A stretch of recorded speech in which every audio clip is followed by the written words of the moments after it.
What an abomination. What a parody of life. Could I enjoy doing evil for no other reason than it was evil? Welcome back. If you're new here, this is part 3 of a 14-part series going over Augustine's Confessions. Don't be too worried if you missed the other two because they aren't necessarily prerequisites to watching this one, but if you want to see them, I'll link them in the description so you can go back and watch them. For the rest of you, let's dive into book 2. In the last video on book 1, I went over 3 central themes from it, and I'll be doing the same thing here. However, they all stem from a singular event in Augustine's life, that one being 1. The theft of pears.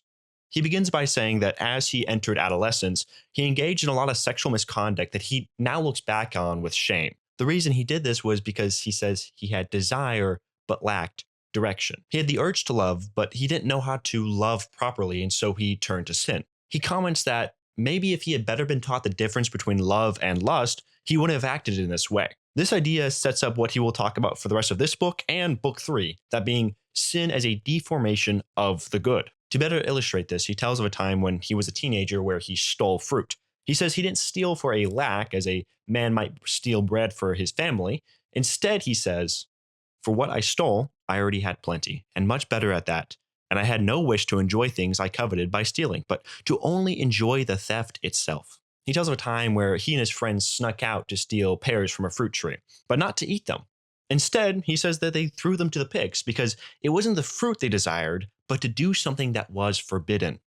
All humans commit evil either to gain something or lose it, but Augustine threw away the pears the second he gained it, so why did he commit this sin? This is where he introduces the idea of unchaste love. In the last video, we talked about how all mankind desires God, but they refuse to follow him, and so they create false gods to pour their love into.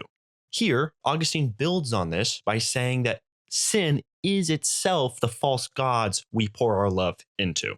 Similar to how Augustine wanted to love, so he turned to lust instead, we all want to love God, but we focus on his attributes instead of his being.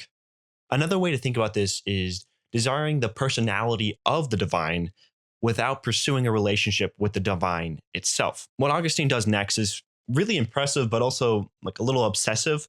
He tries to map every single sin onto this deformation and unchaste love.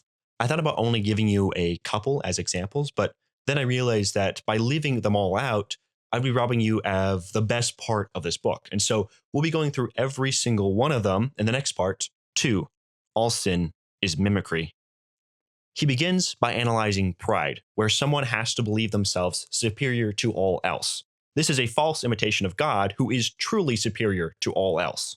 Next, ambition, which desires honor and fame, but God deserves honor before all else. Cruelty is used to make others fear you, but God alone should be feared. Lust uses sexual appeal to gain love from others, but God alone deserves our love. Inquisitiveness pretends to be a thirst for knowledge, but God is the one with supreme knowledge. Ignorance, too, is an imitation of God, as we pretend to be simple and innocent, but God is the most simple and innocent creature of all of us. Sloth poses as love for peace, but peace can only be found in God.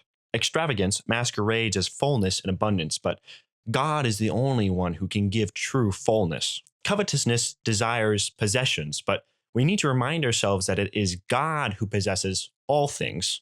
Envy is obsessed with seeking the best, but what could be better than God?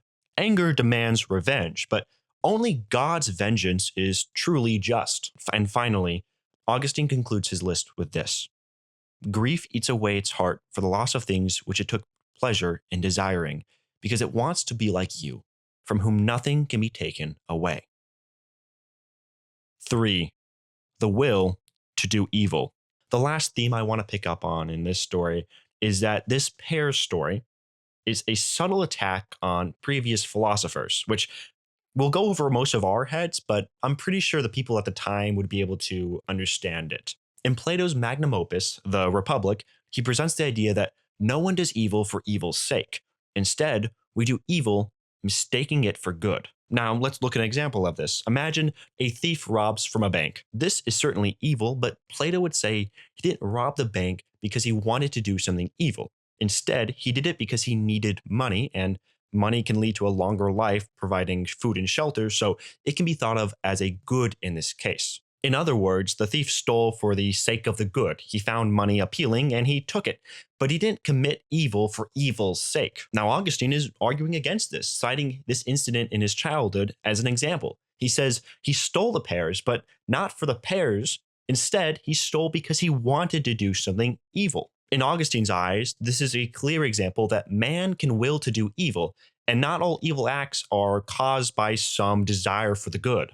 Now, this is something that he expands on his book on free choice of the will, which I would highly recommend sitting down and reading because it is often glossed over in Augustine's bibliography, but I would consider it one of his best works, maybe tied with Confessions. I know that's a little bit blasphemous. Anyways, with that aside, book 2 comes to a conclusion. I hope you're beginning to understand why Confessions is regarded so highly. He introduces a concept in book 1, builds on it in book 2, and will continue to build on it in book 3. At the same time, he's using personal events from his life to respond to theologians like Pelagius or philosophers like Plato. One final note is I'm no expert on St. Augustine or Confessions. Everything in this video should be seen as just my interpretation as a new reader to Augustine. I know very little about him and I'm not really in the scholarship, and so you shouldn't trust me to properly present this book. I hope I've done a good job, yes, but I would advise you to go pick it up for yourself, read it, and reflect on it, and not trust that I presented everything in this video, because I certainly didn't.